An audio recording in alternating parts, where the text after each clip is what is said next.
understand how nangimabunda shinte ebusweni nangimabunda shinte ebusweni you are no longer there sir. Sure.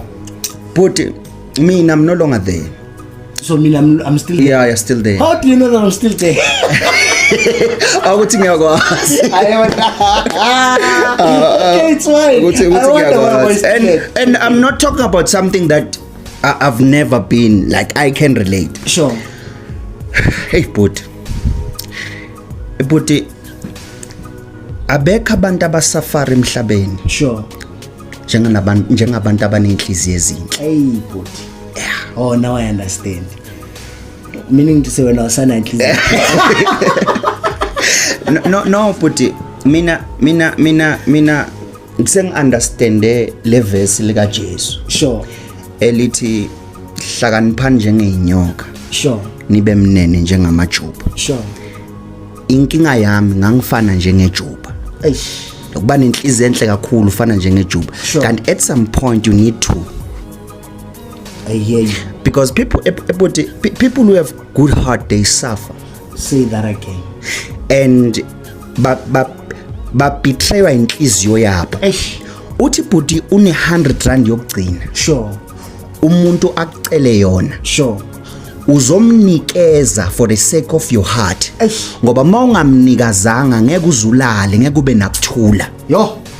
Yokugcina hayi ukuthi awunaso isidingo sayo. Yeah, but unaso, but the problem is uma ngeke ngize ngimnike inhliziyo yami ngeke ngibe nokuthula ngaphela nenyanga yonke ngingekho right. Sure. You understand? I hear you. Kanti that's why people abanenhliziyo enhle, they suffer in this world. And fana with friends, and also friends. Sure. Whereby niyazi esikimini bawu4. Sure. Bonke labantu bawu3 bayazi kunemvana kaThixo la. Siphephela kuyona. Bayamuse. But you know when you are saying that, but to say abantu abanenhliziyo ezinhle, they suffer a lot. Honestly speaking, I know that. Yeah. And I've experienced that. Sure. It made me to understand uJesu the time as release a statement esithi when a person amlanda at good teacher waphendula uJesu that no one is good.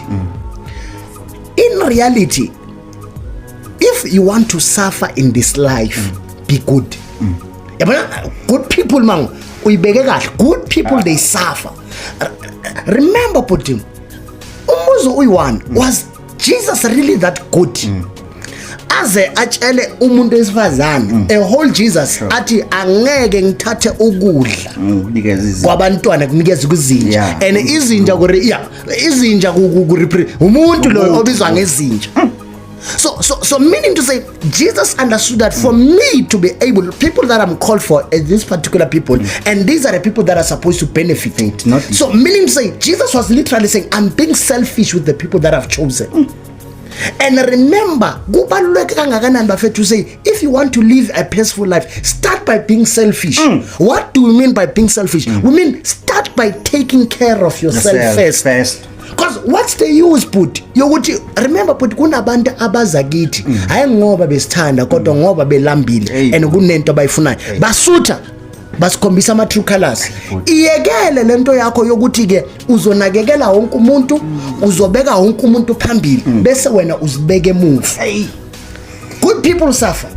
And puti kunalolu hlobo ke lwabantu. Nami I've been once been that type, but by God's grace I've repented and sure angisayenzi leyo nto.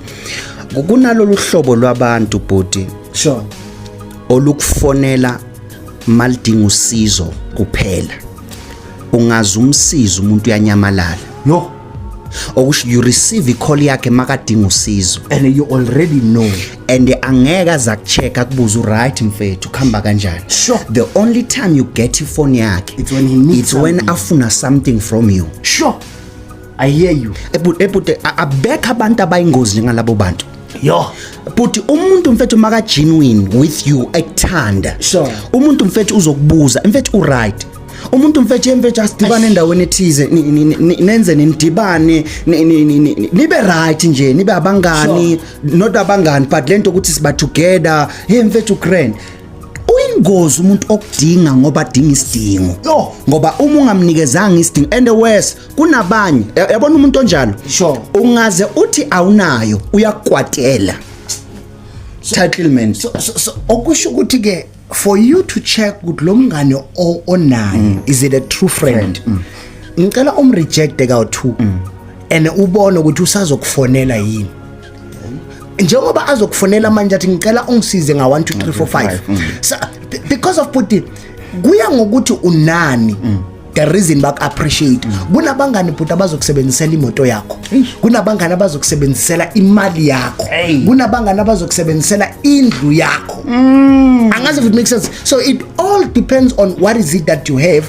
and about approach ngalento onayo but usakhuluma ngalelo hlobo kunalo hlobo labangani elingacabangelani yo but meaning to say si plana a trip and oftentimes yibo laba bathanda ukuza nama trips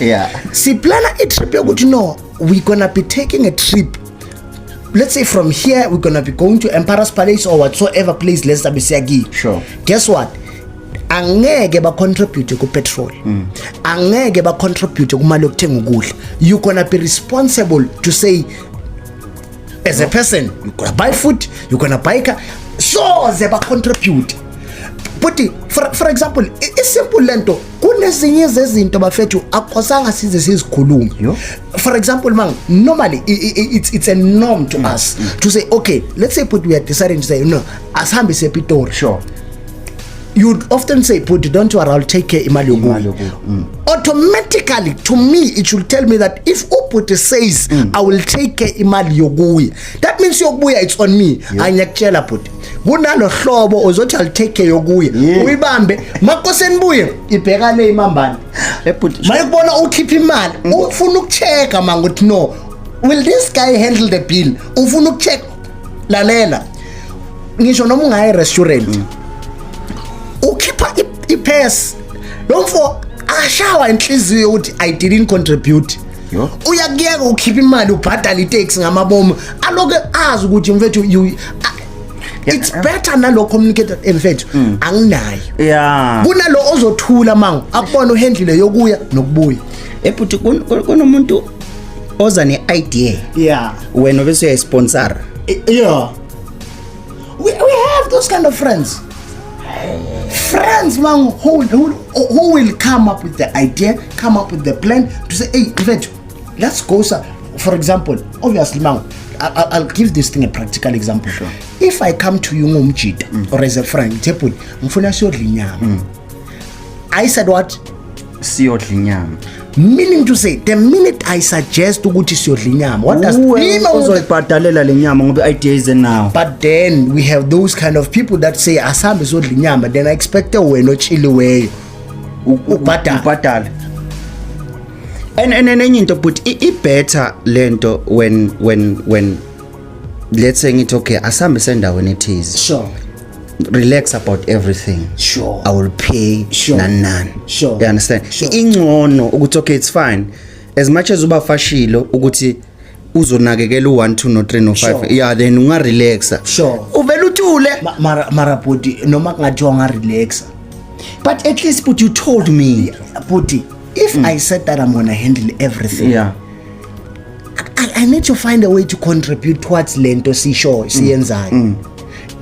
it's wrong it's no let me ngizonitshela lento ngizonitshela it's unethical and it's wrong ukuthi kucontributiwe unga contributing alutho but let's say unakho okay but wawuna yeah then it's understandable when you do not have we understand no but unakho but noma kungathiwa okay fine noma kuthiwa anginakho I need to find a way to contribute towards leto siyenza for example if I know ukuthi sonke sithenge ukudla let me at least angiwashi indishi to show ukuthi yeah how do you become comfortable to eat drink and not have any form of contribution anoma unda kushiyana ngonembeza la